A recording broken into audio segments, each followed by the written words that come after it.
തിരുവനന്തപുരം നഗരത്തിലെ കുടിവെള്ള പ്രശ്നം ഭാഗികമായി പരിഹരിച്ചു. ഇന്നലെ രാത്രിയോടെ പമ്പിംഗ് ആരംഭിച്ചു. വൈകിട്ടോടെ പൂർണ്ണതോതിൽ കുടിവെള്ളം എത്തും. ഇതിനിടെ കുടിവെള്ളം മുടങ്ങിയതിനെ തുടർന്നുള്ള രാഷ്ട്രീയ വിവാദവും കൊഴുക്കുകയാണ്. ഉദ്യോഗസ്ഥരുടെ ബോധപൂർവമായ വീഴ്ചയാണ് വിതരണം പുനഃസ്ഥാപിക്കുന്നത് വൈകാൻ കാരണമെന്ന് വി.കെ. പ്രശാന്ത് എം.എൽ.എ. ആരോപിച്ചു. ഇത് സംബന്ധിച്ച് ഇന്ന് രേഖാമൂലം പരാതി നൽകാൻ ഒരുങ്ങുകയാണ് എം.എൽ.എ. വീഴ്ച ഉണ്ടായിട്ടുണ്ട് എന്നുള്ളത് ഞാൻ ഇന്നലെ തന്നെ സൂചിപ്പിച്ചിട്ടുണ്ട്. കാരണം തിരുവനന്തപുരം നഗരത്തിൽ ഇങ്ങനെ ഒരു പ്രശ്നം ഉണ്ടാകേണ്ട കാര്യമില്ല. ഇപ്പോ നേമത്ത് ഞാൻ ഇന്നലെ തന്നെ അത് സൂചിപ്പിച്ചതാണ്. നേമത്ത് പണി നടക്കുമ്പോൾ 2-3 വാൽവുകൾ അടച്ച് ആ പണി നടത്താൻ വേണ്ടി കഴിയും. പക്ഷെ ഇവിടെ സംഭവിച്ചത് അരുവിക്കരയിൽ തന്നെ ഷട്ട് ഡൌൺ ചെയ്യുന്ന ഒരു സ്ഥിതി ഉണ്ടാക്കി വെച്ചു. അത് ഉദ്യോഗസ്ഥ തലത്തിലുള്ള ഒരു വലിയ വീഴ്ചയാണ്.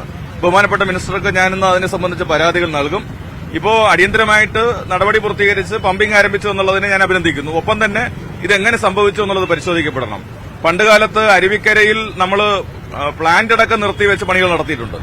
അന്നൊന്നുമില്ലാത്ത പ്രയാസം ഇപ്പോൾ നഗരത്തിലുണ്ടായി എന്നുള്ളത് ചില ഉദ്യോഗസ്ഥന്മാരുടെ വീഴ്ച തന്നെയാണ്.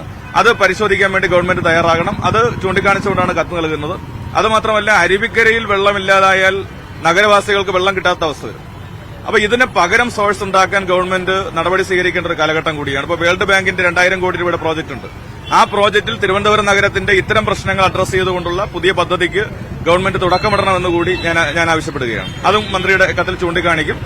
എന്തായാലും നഗരസഭ വളരെ കൃത്യമായി ഇടപെട്ടു. കാരണം 48 മണിക്കൂറിൽ പ്രശ്നം പരിഹരിക്കുമെന്നുള്ളൊരു അറിയിപ്പാണ് വാട്ടർ അതോറിറ്റി നൽകിയത്. തലസ്ഥാനത്തെ കുടിവെള്ള പ്രശ്നത്തിൽ ജനങ്ങളേറെ പ്രയാസപ്പെട്ടു എന്നത് യാഥാർത്ഥ്യമെന്ന് മന്ത്രി ജി.ആർ. അനിലും പറഞ്ഞു. അതുണ്ടാകാൻ പാടില്ലായിരുന്നു. ഇത്തരം സംഭവങ്ങൾ ആവർത്തിക്കാതിരിക്കാൻ കർശന നടപടികളും നിർദ്ദേശങ്ങളും സർക്കാർ നൽകുമെന്നും അദ്ദേഹം പറഞ്ഞു. അതേസമയം പൈപ്പ് പണിക്കും ജലവിതരണത്തിനും പ്രോട്ടോകോൾ രൂപീകരിക്കുമെന്ന് മന്ത്രി റോഷി അഗസ്റ്റിൻ വ്യക്തമാക്കി. ചിലയിടങ്ങളിൽ ജലവിതരണത്തിലും അറ്റകുറ്റപ്പണിയിലും വീഴ്ചയുണ്ടായോ എന്നറിയാൻ ഉന്നതതല യോഗം വിളിച്ചു. വ്യാഴാഴ്ച യോഗം ചേരുമെന്നും റോഷി അഗസ്റ്റിൻ വ്യക്തമാക്കി.